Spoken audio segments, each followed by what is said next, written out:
ইহুদি ইমানি কলেমাটা পড়তে কি তোমার মন চায় না যে ইমানি কলেমাটা পড়ে নেন না ইমানি কলেমা পড়ে নেন বাস এতটুকু বললেন ইমানি কলেমা পড়ে না চলে এসেছে प्यारा मुसलमान बाबा जी भाइयों नौजवान तरुणीरा छोटो घेरा और छोटो बाबा हाथ बसीन कर जान छोटो तरुणीरा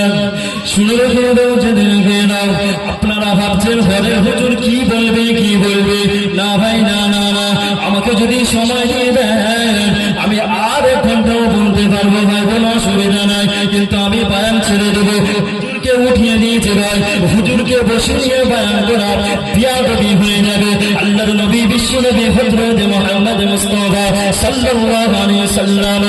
এক ইহুদির কাছে গিয়ে বলেছিল ও ভাই ইহুদি তুমি ইমানি কলেমাটা পড়ে নাও ইমানি কলেমাটা যদি তুমি পড়ে নাও ইহকালে শান্তি পেয়ে যাবে পরকালে নাজাত পেয়ে যাবে ও ভাই ইহুদি ইমানি কলেমাটা তুমি পড়ে নাও ওই ইহুদি আল্লাহর নবী সাল্লাল্লাহু আলাইহি ওয়াসাল্লামের দরবারে গিয়েছিলেন মসজিদে নববীতে আল্লাহর নবী হাবিবুল্লাহ জনাবে মুহাম্মদুর রাসূলুল্লাহ সাল্লাল্লাহু আলাইহি ওয়াসাল্লাম বসে আছেন এমন সময় ওই ইহুদি গিয়েছে ইয়া রাসূলুল্লাহ ইয়া হাবিবাল্লাহ ইয়া আব্দুল্লাহ ইবনে মুহাম্মদ ইয়া আব্দুল্লাহ ইবনে মুহাম্মদ আমি এসেছি আপনি আমাকে একদিন বলেছিলেন ইমানি কলেমাটা পড়ে নাও ইমানি কলেমাটা পড়ে নিলে ইহকালে শান্তি পেয়ে যাবে পরকালে নাজাত পেয়ে যাবে ও রাসূলুল্লাহ আমি এসেছি আপনি যে মুচকে হাসি দিয়েছিলেন আপনি যে হেসে দিয়েছিলেন ওই হাসিটা আমাকে পাগল করে দিয়েছে জোরে বলুন রাসূলুল্লাহ ইয়া রাসূলুল্লাহ আপনার হাসিটা আমাকে পাগল করে দিয়েছে আমি খেতে গেলে আপনার কথা মনে পড়ে উঠতে গেলে মনে পড়ে শুতে গেলে আপনার কথা মনে পড়ে ইয়া রাসূলুল্লাহ ইয়া হাবিবাল্লাহ ইয়া রাসূলুল্লাহ আমি আপনার কাছে এসেছি আপনি আমাকে ইমানি কলেমাটা পড়িয়ে দেন শুধু তাই নয় আমি আপনার মুখের দিকে আপনার মুখের হাসির দিকে একবার তাকিয়ে রাখবো একবার আসমানের পূর্ণিমা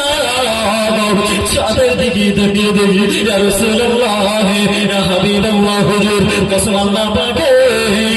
আপনার হাসির কাছে যেন পূর্ণিমার চাঁদ হেরে যায়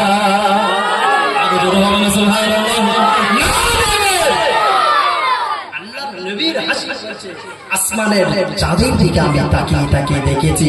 আর আপনার মুখের হাসির দিকে আমি তাকিয়ে দেখেছি ইয়া রাসূলুল্লাহ আপনার হাসির এত জ্যোতি এত লাইট এত সুন্দর লাগছিল আসমানের চাঁদ পর্যন্ত যেন হেরে যায় যদি বলুন সুবহানাল্লাহ সেই নবীর আলোচনা হবে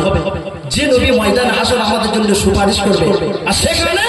আসতে গেলে যত ব্যয়রাম যত ঝামেলা দেখো রাস্তায় আছে ঘুরছে এই মাজমার মধ্যে আসবে না যে নবী সুপারিশ ময়দানে হাসর আমরা পাবো যে নবী আমাদের সুপারিশ না করলে আমরা নাস্তানাবুদ হয়ে যাবো শেষ হয়ে যাবে